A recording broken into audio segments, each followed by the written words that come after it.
Di dalam kamar, Eko yang sendirian ternyata semakin hampa.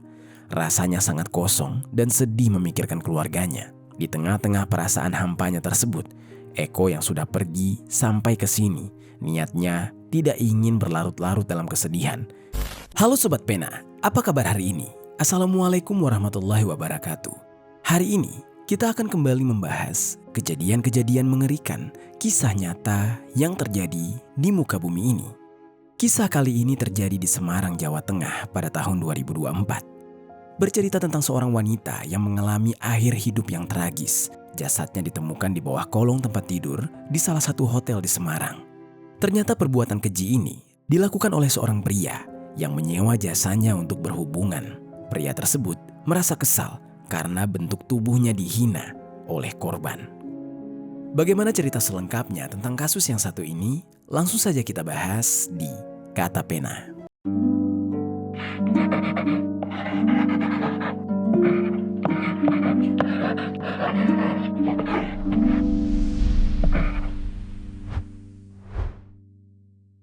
Kasus pembunuhan terhadap wanita berinisial NJS di sebuah hotel di kota Semarang, Jawa Tengah terungkap.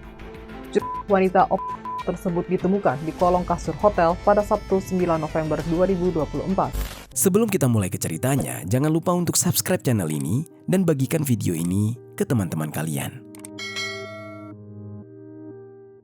Cerita ini dibuat berdasarkan berita yang sudah beredar dan diterbitkan oleh beberapa media publik yang aku sajikan dan aku rangkum dalam bentuk alur cerita. Kita mulai ceritanya. Di Semarang, Jawa Tengah, ada seorang pria muda berusia 22 tahun yang bernama Eko Prasetyo atau yang akrab disapa oleh orang-orang dengan nama Eko. Di usia mudanya, Eko ini sudah membangun bahtera rumah tangga. Mengenai latar belakang keluarganya, tidak dijelaskan secara detail di media manapun. Namun diketahui, Eko sudah punya 2 orang anak. Mereka tinggal bersama di sebuah rumah sederhana di Kecamatan Kaliwungu, Kabupaten Semarang, Jawa Tengah. Di lingkungan sekitarnya, Eko dikenal sebagai pria yang gigih dan juga rajin, terutama dalam bekerja. Dan untuk memenuhi kebutuhan hidup sehari-hari, Eko bekerja sebagai pedagang siomay. Entah dia berjualan keliling atau menetap, namun yang jelas dengan usahanya tersebut, Eko mampu mencukupi kebutuhan istri serta buah hatinya. Di usia mudanya, dia sudah menikah dan memenuhi kebutuhan hidup keluarga, apalagi dengan memiliki 2 orang buah hati. Hal ini bukanlah sesuatu yang mudah bagi Eko dan menjadi tantangan yang cukup berat baginya. Meski Eko dan istrinya saling mencintai, namun kenyataannya, masalah demi masalah, terutama tentang ekonomi, kerap sekali membuat keduanya menjadi bertengkar. Dan setiap kali mereka bertengkar, Eko merasa sangat sedih dan kecewa. Seperti ada di suatu momen, Eko dan istrinya mendadak kembali bertengkar. Eko di saat itu benar-benar kalut. Entah apa yang membuat pertengkaran ini bisa terjadi. Namun yang jelas, emosi Eko tidak stabil dan dia merasa sangat sedih. Dia pun menjadi tidak fokus untuk melakukan kegiatan apapun, termasuk berjualan siomay di hari itu. Meskipun sebenarnya pertengkaran di dalam rumah tangga bukanlah hal yang baru, namun kali ini Eko benar-benar tidak mau terlalu berlarut di dalam kekalutannya. Eko memutuskan untuk pergi dari rumah untuk menenangkan diri.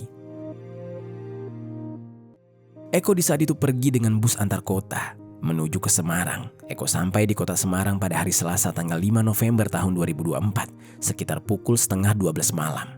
Eko yang di saat itu bingung harus singgah di mana, akhirnya memutuskan untuk singgah di sebuah hotel, yaitu Hotel Johar yang berada di Jalan Kiai Haji Agus Salim, Purwodinatan, Semarang Tengah. Eko di saat itu menginap di kamar nomor 24. Setelah mendapatkan kunci dari petugas hotel, Eko pun pergi menuju ke kamarnya. Singkat waktu, sampailah Eko di kamarnya. Di dalam kamar, Eko yang sendirian ternyata semakin hampa. Rasanya sangat kosong dan sedih memikirkan keluarganya. Di tengah-tengah perasaan hampanya tersebut, Eko yang sudah pergi sampai ke sini, niatnya tidak ingin berlarut-larut dalam kesedihan. Dia pun akhirnya memutuskan untuk bersenang-senang dengan ingin berhubungan bersama wanita penghibur. Mumpung di saat itu Eko juga tengah sendirian dan tidak ada istrinya. Namun rencana Eko tersebut terkendala karena Eko tidak mengetahui cara untuk memesan wanita penghibur ini. Sehingga Eko pun di saat itu mencoba untuk membuka aplikasi TikTok. Berdasarkan video-video di aplikasi tersebut, Eko mencari tahu cara memesan wanita secara online. Dan dia direkomendasikan untuk menginstal aplikasi hijau. Entah sebelumnya Eko sudah pernah memesan wanita atau belum, namun yang jelas dia untuk pertama kalinya menggunakan aplikasi hijau tersebut. Meski awalnya dia bingung, Eko kemudian sudah mengetahui caranya setelah melihat tutorial dari aplikasi TikTok. Singkat cerita, tibalah pada hari Rabu, tanggal 6 November tahun 2024. Eko di saat itu sudah sampai 2 kali memesan wanita untuk diajak bersenang-senang. Namun setelah 2 kali memesan, rupanya Eko masih merasa belum puas. Dia malah ketagihan dan dia hendak memesan lagi. Sehingga Eko memperpanjang masa sewa kamar hotelnya. Eko pun kemudian membuka aplikasi hijau lagi. Setelah itu, Eko mulai menjelajahi aplikasi tersebut. Dia sampai bolak-balik mencari wanita yang menurutnya memiliki paras cantik dan ingin dia coba. Pada akhirnya, pilihan Eko pun jatuh pada seorang wanita cantik, langsing, kulitnya juga putih bersih. Wanita tersebut adalah Nadia Juni Setia Utami. Namun di aplikasi tersebut, Nadia menggunakan nama samaran, yaitu Lisa.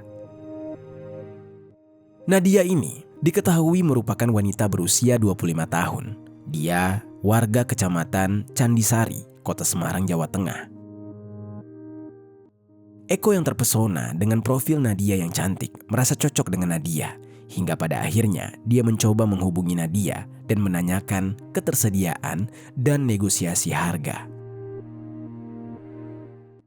Saat Nadia menyatakan kesediaannya, Eko merasa sangat senang. Namun di saat itu Nadia meminta bayaran sejumlah Rp700.000. Dikarenakan uang Eko sebelumnya sudah banyak keluar untuk hotel serta memesan 2 wanita lain. Sehingga angka tersebut membuat Eko agak keberatan. Dia pun menawarkan harga yang sedikit lebih rendah dan akhirnya mereka pun sepakat di harga Rp500.000 untuk malam itu. Setelah mereka berdua sepakat, Nadia pun langsung menuju alamat hotel tempat Eko menginap. Sementara Eko di saat itu benar-benar tidak sabar menantikan kedatangan Nadia. Singkat cerita sobat, setelah cukup lama menunggu kedatangan Nadia, suara ketukan pintu membuat Eko buru-buru menyambutnya. Namun betapa kecewanya Eko saat ternyata sosok Nadia yang asli yang ada di hadapannya 100% berbeda dari Nadia yang ada di foto profil. Yang mana Nadia di saat itu ternyata tubuhnya jauh lebih berisi. Dan singkat cerita, Eko pun membiarkan Nadia masuk ke dalam kamar karena sudah kepalang tanggung. Eko yang di saat itu sembari kecewa karena Nadia tidak sesuai dengan yang dia harapkan. Dia pun memutuskan untuk membatalkan transaksi bersama Nadia. Dia di saat itu masih berbaik hati dengan memberikan uang 100.000 untuk ganti rugi karena Nadia sudah jauh-jauh datang ke hotel tersebut dari rumahnya. Dan dia pun berkata, "Mbak, gini ya, ternyata kamu nih gak sesuai sama foto di aplikasi ya. Di aplikasi kamu langsing, tapi ternyata aslinya enggak. Kamu gemuk, kayaknya batal dulu ya. Nih aku ganti 100.000 untuk ongkosmu, alias uang cancel." Kurang lebih begitulah kata Eko sambil menyodorkan sejumlah uang. Namun di sisi lain, Nadia yang tidak terima langsung menolak permintaan Eko. Menurut Nadia, dia sudah sampai rela jauh-jauh ke hotel tersebut dari rumahnya. Bagaimana bisa tidak jadi melakukan transaksi? Lalu dia berkata, "Enggak ya mas, gak bisa. Aku udah jauh-jauh loh kemari. Harus jadi mas." Kurang lebih begitu jawab Nadia. Dan Eko yang jadi tidak tega akhirnya memutuskan untuk meneruskan transaksi bersama Nadia. Di saat itu dia ikhlas. Dia berpikir, ya sudah, daripada ribut-ribut, mendingan transaksinya dilanjutkan. Walaupun di saat itu dengan perasaan menyesal dan tidak puas. Singkat cerita, mereka pun melakukan hubungan tersebut. Dan setelah selesai, Nadia yang hendak ke kamar mandi untuk mandi dan bersih-bersih. Namun sebelum dia pergi ke kamar mandi, Nadia yang ternyata menyimpan emosi karena disebut tidak sesuai dengan foto profil di aplikasinya. Akhirnya berkata kurang lebih seperti ini kepada Eko, "Mas, asal kamu tahu ya, kamu juga orang gendut segala order-order cewek. Merepotkan aja," ucap Nadia dengan nada tinggi. Eko yang mendengar perkataan Nadia di saat itu merasa sakit hati Seketika emosinya meningkat, sedangkan Nadia yang tidak peduli dengan reaksi Eko langsung saja masuk ke kamar mandi. Sementara Eko yang sudah naik pitam, seketika langsung gelap mata. Dalam emosinya yang meluap-luap, Eko hendak memberikan pelajaran kepada wanita tersebut dengan cara melakukan tindakan kekerasan. Dia tidak peduli, walaupun nantinya tindakannya tersebut bisa fatal. Yang jelas, di saat itu dia hanya ingin melampiaskan emosi. Hingga pada akhirnya, penantian Eko pun tiba saat Nadia baru keluar dari kamar mandi dan keadaannya sudah memakai baju tidur. Eko yang sudah habis kesabaran langsung menyerang Nadia dengan mencekik lehernya sambil mendorongnya ke arah kamar mandi. Nadia yang tiba-tiba diserang di saat itu berusaha melawan dan kaget. Namun seberapa keras pun Nadia melawan, tenaganya tidak bisa mengimbangi tenaga Eko yang jauh lebih besar. Sehingga Nadia di saat itu benar-benar tidak bisa berkutik. Nafasnya terasa semakin terpenggal, wajahnya membiru karena oksigen dalam tubuhnya menipis.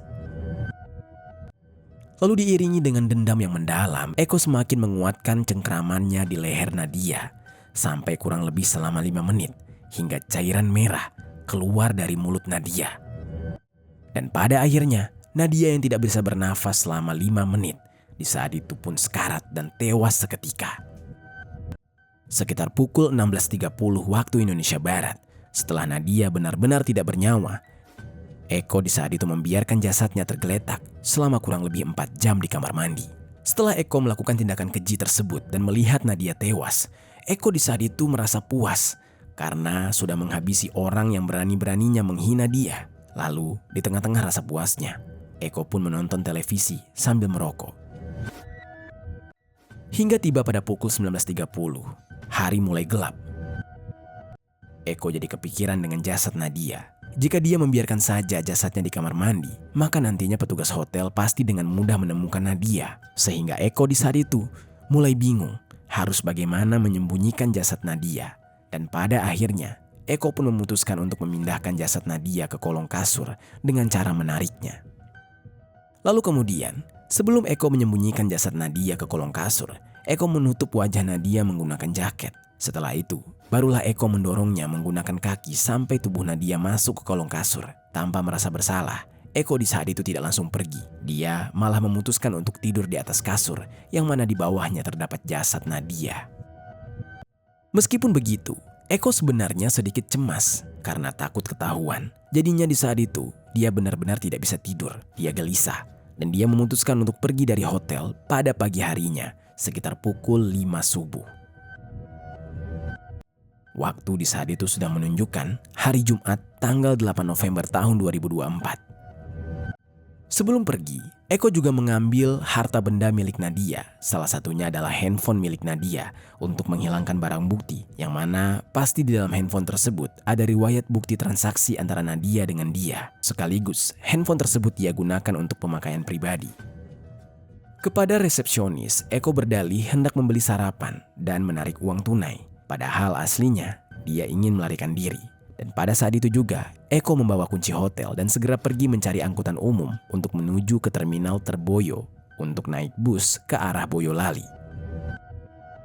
Lalu sementara itu di hotel, pada siang hari, seorang petugas hotel yang bernama Sri Suwarsini, dia datang ke kamar nomor 24, yaitu kamar yang ditempati oleh Eko sebelumnya. Dia tidak menyadari di dalam kamar tersebut ada jasad seorang wanita. Dia pun mengetuk pintu untuk mengingatkan penyewa kamar agar segera check out karena kamar yang disewa tidak diperpanjang lagi dan sudah jatuh tempo. Namun sobat, meski sudah mengetuk dan memanggil berkali-kali, ternyata tidak ada yang menyahut dari dalam. Sehingga petugas hotel tersebut pun memutuskan untuk menunggu sampai malam. Mungkin saja penyewa kamar ada kendala dan akan segera check out. Namun anehnya, sampai keesokan harinya pada Sabtu 9 November tahun 2024, pemilik kamar tersebut tidak juga muncul, sehingga petugas hotel kembali mendatangi kamar nomor 24 tersebut sambil membawa kunci cadangan. Kemudian petugas hotel itu pun langsung membuka kamar nomor 24 tersebut dengan kunci cadangan, dan sekitar pukul 16.00 saat Sri Suwarsini tengah hendak masuk ke dalam kamar nomor 24 itu untuk membereskan kamar tersebut, terciumlah aroma busuk yang sangat menyengat dan benar-benar menyeruak di hidung petugas hotel ini.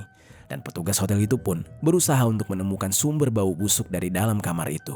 Dan saat dia memeriksa ke kolong kasur, disitulah Petugas tersebut dikejutkan dengan temuan jasad manusia dengan jaket yang menutupi wajahnya serta posisi tubuh yang telungkup memakai baju tidur. Jasad tersebut terlihat dengan ciri-ciri memiliki tato burung hantu di tangan kirinya. Di lehernya juga ditemukan bekas cekikan dan cairan merah yang mengalir dari mulut jasad tersebut yang tercecer dan sudah mengering di lantai kamar.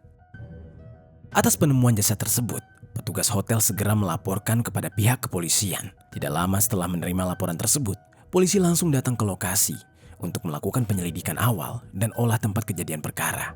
Jasad yang ditemukan di bawah kolong kasur itu kemudian dievakuasi dan dibawa ke rumah sakit untuk menjalani proses autopsi guna mengetahui penyebab dari meninggalnya korban tersebut.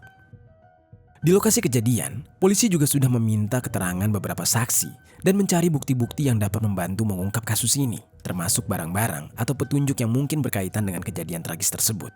Lalu, setelah dilakukan pemeriksaan lebih lanjut, identitas korban pun berhasil terungkap. Korban diketahui adalah seorang wanita yang berusia 25 tahun, bernama Nadia Juni Setia Utami, warga Kecamatan Candisari, Kota Semarang, Jawa Tengah. Penemuan ini segera disampaikan kepada pihak keluarga korban. Ketika menerima kabar duka tersebut bahwa putri mereka sudah meninggal dunia, keluarga Nadia tidak mampu menyembunyikan kesedihan mereka. Tangis mereka pecah dan rasa kehilangan menyelimuti suasana keluarga di saat itu. Pihak kepolisian memastikan akan terus menyelidiki kasus tersebut hingga sampai pelaku utamanya ditemukan. Lalu sementara itu, polisi yang melakukan penyelidikan mendalam akhirnya berhasil mengantongi identitas dari pelaku. Berdasarkan dari hasil pemeriksaan dan juga beberapa data yang diperoleh dari pihak hotel, rekaman CCTV, serta keterangan saksi, polisi berhasil mengidentifikasi dan melacak keberadaan pelaku. Pelaku merupakan seorang pria berusia 22 tahun bernama Eko Prasetyo, warga Kecamatan Kaliwungu, Kabupaten Semarang, Jawa Tengah.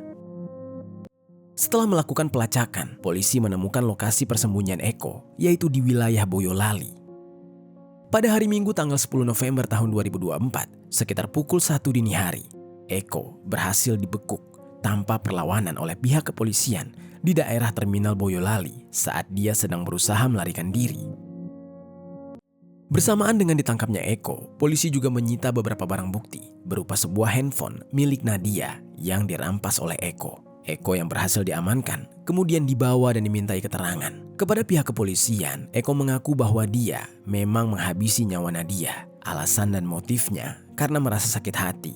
Dia dihina oleh korban yang merupakan wanita penghibur yang dia pesan dari aplikasi hijau. Eko juga menjelaskan secara detail mengenai kronologi kejadian tersebut, di mana Eko mulanya memesan Nadia melalui aplikasi hijau dan deal dengan harga 500.000 untuk jasanya. Sebenarnya Eko juga sudah mau membatalkan transaksi dengan Nadia karena merasa kecewa ketika bertemu dengan Nadia yang terlihat berbeda dari fotonya di aplikasi. Dia aslinya malah terlihat gemuk dan tidak secantik yang ada di foto profil.